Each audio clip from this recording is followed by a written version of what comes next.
આઝાદીના આટલા વર્ષો વીતી ગયા, દેશમાં તથા રાજ્યમાં અઢળક સરકારો આવી ગયા. ગુજરાત રાજ્યમાં છેલ્લા 30 વર્ષમાં એક જ પાર્ટીના હાથમાં એક હથ્થું રાજ છે. ત્યારે બોટાદ જિલ્લો જાહેર થયો એનો પણ એક દશકા ઉપર સમય થયો, તેમ છતાં બોટાદ શહેર ખાડાઓમાં ઘેરાયેલું જોવા મળે છે. નાળે જવું હે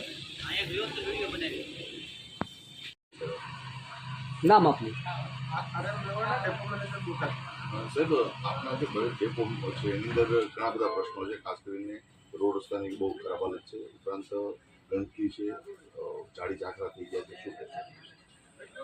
બસ સ્ટેશનના એન્ટ્રી ગેટમાં રસ્તામાં નાના મોટા થોડા ખાડા પડેલા છે.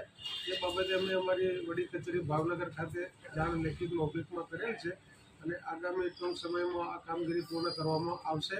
હાલમાં વિભાગીય વર્કશોપ ખાતે મેન્ટેનન્સ રેમ્પ નું કામ ચાલુ છે, રિપેરિંગ કામ, અને ટૂંક સમયમાં એ ખાડા પૂરવાનું કામ પણ પૂર્ણ કરવામાં આવશે.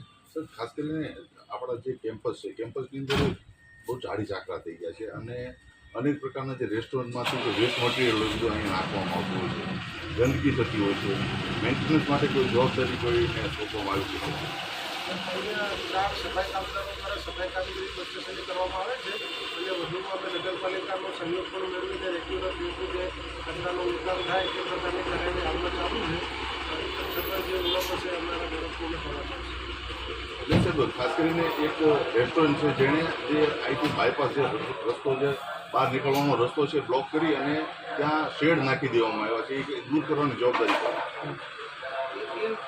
અમારો પડતર વિસ્તારમાં પાર્કિંગ માટે થોડી દરખાસ્ત કરેલી છે.